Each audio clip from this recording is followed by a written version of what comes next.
Sure. Hey, Sam, how you doing? Good, Bob. Hey, I wanted to ask a couple things about Cam Little.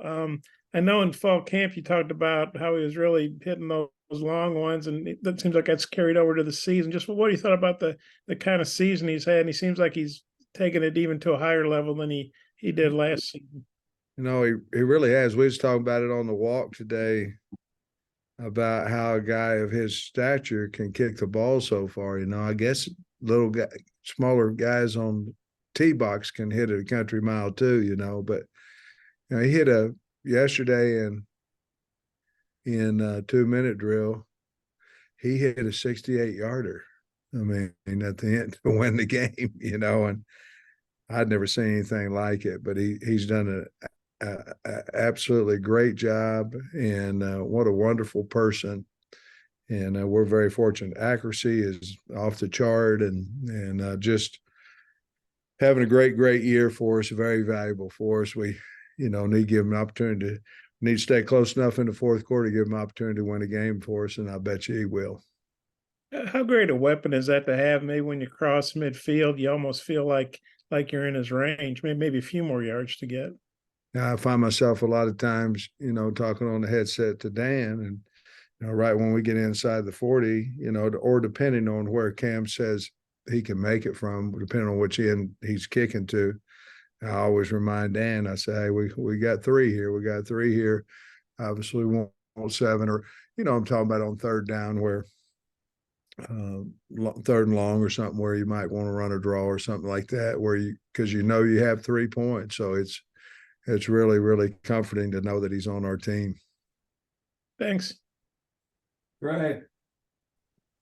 Yeah, Coach, you talked a little bit about just the pressure with Alabama. They have 22 sacks this season. I was wondering if you could comment a little bit what you see on Dallas Turner, Chris Braswell. Those guys have 6.5, 4.5 sacks each, and just the pressure that they bring, and what you guys got to do to stop that. Well, I think, we have to win third down. We're going to have a way to move the pocket. We're going to have a way to chip both sides. We need some help. That's nothing negative against our guys up front. It's just a lot of guys need help against those caliber of rushers. We can't let them just change the football game simply because those guys are on the field. We have to have answers for them, which we feel like we do. But they're defensively, Trey, they're so good, and there's not a guy out there that you go, man, we can pick on this guy, or he's not as good as Alabama normally is, and all that. They're really, really good, really solid, and it starts with those defensive ends, and I think they got 3 or 4 of them that are that caliber. Dallas, he's been around for a long, long time. I remember him playing as a freshman against us. So really good player, got a lot of experience, long, very, very quick, very powerful. They're very, very powerful guys. They can run around you or bull over the top of you, which makes them dangerous. On the other side of the ball, Amari Niblack, the tight end, they move him all over the place, line him in the slot, out wide. What are the challenges with defending? I mean, he only has like 9 catches, but it's like 170 yards. I think when you look at them, the thing that would be surprising is that they're a dominant 12 personnel team. They look like 10, they look like 11 personnel, but they like to play 2 tight ends, and he's a big part of that, and a very, very good player. Obviously, I think those numbers you just said are fairly high for not every tight end, but they're fairly high for a tight end position. Obviously, a big target for him, and he can do everything. I think he's very, very valuable to their team. It's going to catch, obviously can have some matchup problems for us, but we can't just do 1 or 2 things in a game. We have to be very aggressive. We have to be able to play drop 8. We have to first and foremost stop the run, but he is valuable to them in all aspects of the game. Really good football player. Thanks, Coach. Evan. Yeah, hey coach. Over the weekend, Ken and Sandy, one of the super fans of the Hogs, traveled the game and was mistreated by a lot of the fans from Ole Miss. What to you does it mean to have him, as well as the whole bunch of Razorback fans who travel to support this team on the road? Right, it's Arkansas. You don't ever want to go and take it for granted, but we've ever since we've gone over to Ole Miss, ever since I've been a part of here and went to Ole Miss, we've had a whole lot of fans. It's unfortunate if Cannon had gotten mistreated. It's very, very unfortunate. What a wonderful man. But the passion for the Hogs, and with that comes the positives and the negatives, because passion means passion. It doesn't mean positive passion. And I certainly understand that. That comes with the territory, but I would much rather have it that way than have nobody care about the program. And we're very, very appreciative of the fans. I think we'll see it when we finally get back home after 30-some days away from home. I think we'll finally get to feel the passion of the fans once again. But we're very, very grateful, very, very thankful for them. Thanks, coach. Yeah, Sam, I know you hope Pooh Paul's able to go, but if he's not, just how comfortable do you feel with the other linebackers you've got to go out there aside with Thomas? I think the key there is, if they get into tight 12, they'll be in 2 tight ends.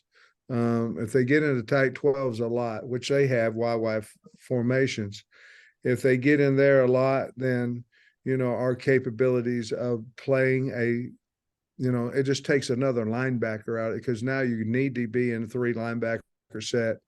So it takes normally you're rotating 2. If you get a whole lot of smash mouth, you're rotating 3, and we're not quite that deep. So it certainly could hurt us in that aspect. But I'm very comfortable with the guys we have in the game.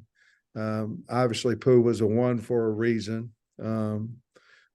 But I think what it's going to do is just going to make us look a little bit more at our substituting patterns, depending on what we see, whether it's tight 12, open 12, 11.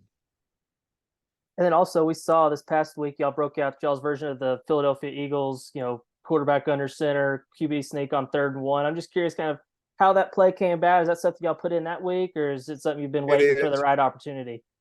No, we put it in. Well, we've had it in, but we put it in fast pace. It was a hurry up type situation. And I got nervous because LSU did it against Missouri 2 or 3 times and didn't score from this far, earlier in that day. And I'm like, oh my Lord. But we had said we thought it would work, and it did, but we put it in, changed it a little bit and we wanted it to be in a hurry up mode, a fast made surprise type deal to help us get the yard. Jackson. Yeah, Sam, just curious about, we saw Snacks playing out wide, and Hudson, we've seen him kind of, mix between hog and safety. I think you had some confidence in your 5 guys, like being versatile, but I'm wondering if they've even exceeded your expectations from what you thought in the preseason with the secondary. Yeah, really good question. I felt like this last week we played the most confident that we have. Now we still got to get guys on the ground and tackle a little bit better and things. We've got work to do, but I felt like that group played really well. And I think some of that has to do with the versatility of guys like a Clark, like Snacks. Obviously we got beat up last week physically. So we're not quite as what you might call non-confident in our guys because we feel a lot of confidence in them because they've been able to play and show that they can have success. And again, we learned that cross training a little bit during that COVID year, and we continued to do that. And that way it's kind of allowing us to get our best 5, what we feel is the best 5 on the field at the same time. And I'm very confident that the kids will go out and play well. They're going to have to they're going to have to defend the long ball. And, we know that. specifically snacks. I mean, it's a lot of times it's hard for guys to bounce between the slot and the boundary. What skill set does he have that allows him to do that? I think first of all, it starts in his mind. I think he thinks that he can play nose guard. You know, I think he thinks he could, you know, and not a overconfident. I mean, just a confident guy, but he possesses it. He possesses enough size. If you could go out and recruit big corners, that's what you'd want, because now you got a guy that's got the size, the ability to play corner, but yet he can go play a hog, he can play safety, you know, all those type things. And a little bit, that's what Snacks is. He's got enough size to play the hog, but he's also got enough quickness to play the corner. And when we got him, there was not any thought in our mind for him to go to the hog position. We got him as a corner. And then we found out what type of tackler he was and the aggressiveness that he had, and we were able to move him into hog. So I hope that answered your question. Yeah. Got it. Yeah, Sam, I wanted to ask you about Jeff Coat. No, he was kind of quiet the couple weeks before Ole Miss, and then he had 3 tackles for loss the other night. Just maybe how do you view his importance this weekend in terms of trying to get pressure on Milroe and being there for you in the run game? Yeah, I think obviously, I think the first thing you have to do is you've got to defend the run. When you're talking about Alabama, they've got a pair of tackles weigh 360 pounds. I mean, they're little guys, you know, 310 pounds. But Jeff Coat, and a lot of times it goes in what is the offense trying to do against you. You know, do they look at you as a game changer? Are they chipping you? Are they double teaming you? Are they running plays at you? Are they running plays away from you? Because if you look at his first game of the year, Western Carolina, it was, you know, there was no stats, but we knew we had us a really good player. So I think, you know, there was more opportunities came his way to make plays. Obviously, we know every time they drop back to pass, you have an opportunity to sack the quarterback, but are they going to chip out on you? Do they run a tight end over the top of you? Do they slide towards you? And then you just have to be ready to make the play if they don't. And I think Ole Miss had a lot of one-on-one battles with him and things of that nature, and he was able to win some of those. I know we saw, and Jackson mentioned it earlier, but Snacks and Nudie at corner. If you get in fastball yesterday, if you get Nudie back this week, Snacks on the other side, how do you just feel about those guys matching up with maybe some Alabama's top perimeter guys? Yeah, I mean, we played some really good wide receivers, and we understand that you know, we played LSU. They've got some good ones, you know, and so we played some good wide receivers. It's going to be about our technique, things of that nature. We obviously know Alabama has outstanding wideouts and a guy that can get it to them. But I feel good about it. You know, obviously, if we don't feel good about man-to-man coverage, we'll do some type of zone and try to, you know, we can drop 8. We can do some different things to try to help the guys. But I feel good about our guys playing well. You know, Braxton's wound up getting some starting time and significant reps at corner.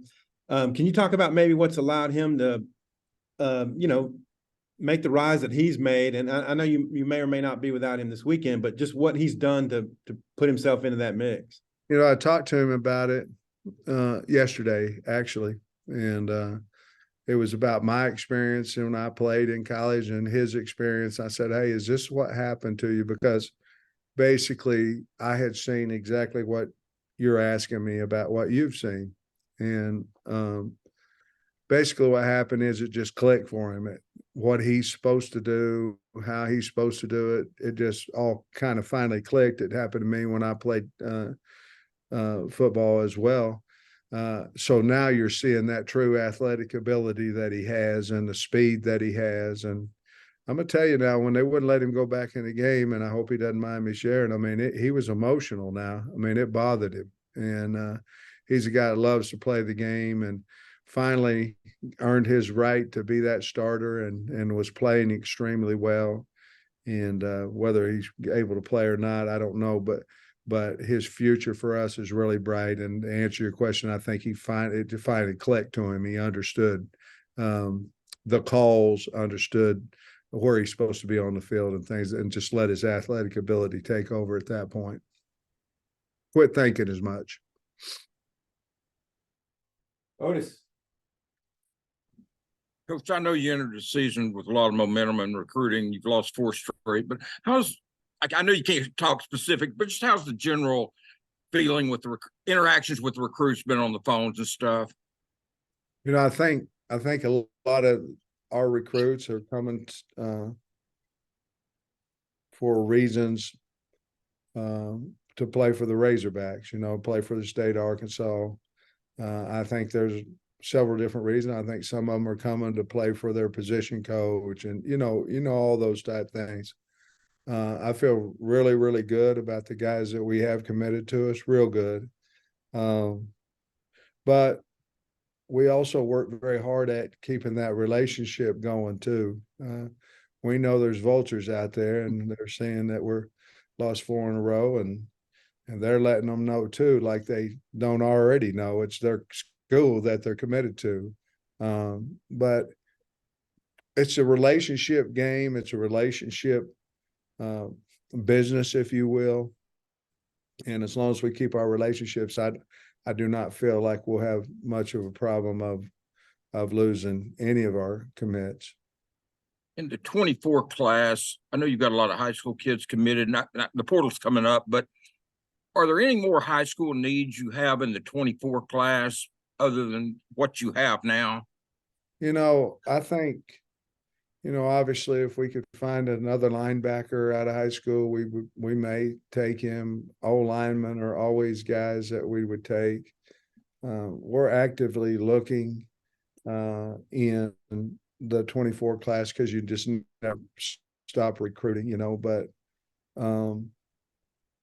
if we could sign 19 or 20 of the ones that we want, I think I'd be very satisfied and then trade out portal for portal. Yeah. TJ Metcalf, he's just continuing to come on for you, isn't he, Coach? I mean, kind of like Braxton in a way. I mean, yes. Metcalf, just what's he meant to you, your team? You know, his only deal is his opportunities haven't come quite as often as what Braxton's have, but we have a lot of confidence in him, and he is playing faster as well. And I think he's going to be a really big part of our future. But I really like him a lot. I like his family. I like everything about him. But his opportunities just haven't come quite as often as Braxton's, just because of who's playing in front of him. But and the injury situation and things of that nature. But I think he's going to be a really good player, and he's doing a really good job for us now. Thanks, Coach. Daniel. Coach, you mentioned Braxton and things kind of finally clicking for him. For some of the younger guys who maybe, you know, have not been doing as well and have been units that have been struggling, is that something that's still work in progress for them that you can kind of gauge? Did you say, I'm sorry, I heard most of it, but it blotched out during, did you say something about a unit or?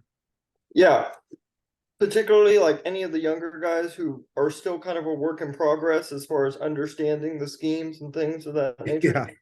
Yeah, I'm saying every one of them except for the guys that are getting a lot of playing time. You know, at this point in time, during the season, your young kids, if they're not playing a 1 or 2, they're on a scout team, you know, so they're not doing a whole lot of, they're doing individual, they're doing game study, but even half of that, they're out walking through the look team. So at some point, if you don't get off the scout team, at some point you're getting better, you're getting physically better, you're getting technique better, but towards the playbook and things of that nature, you're not. But to answer your question, the answer is yes and no. Yes, they are learning. It's starting to click as far as the technical part of it, the technique and things of that nature. And then obviously not getting a whole lot of meeting time on game plans and our specific offense and defense. Jackson, last one.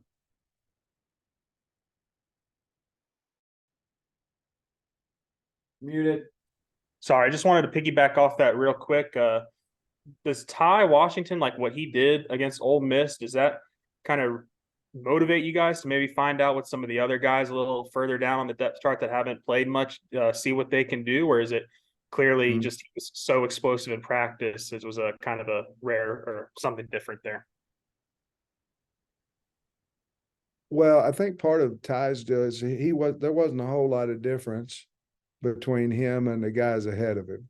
You know, not a whole lot of difference. I think to answer your question, I think if there's not a huge amount of difference, I think you really look at the younger kid, the non-experienced guy. You look at him, you try to get him in the game, and hopefully they'll take off like TJ has, like Braxton has. You know, we're getting Gaffard more reps, things of that nature. But if there's a big separation in there, probably not. But if they're close, and even though Ty was down the depth chart, there wasn't a huge separation between him and the others. Thank you. Thanks, Coach. Thanks, guys.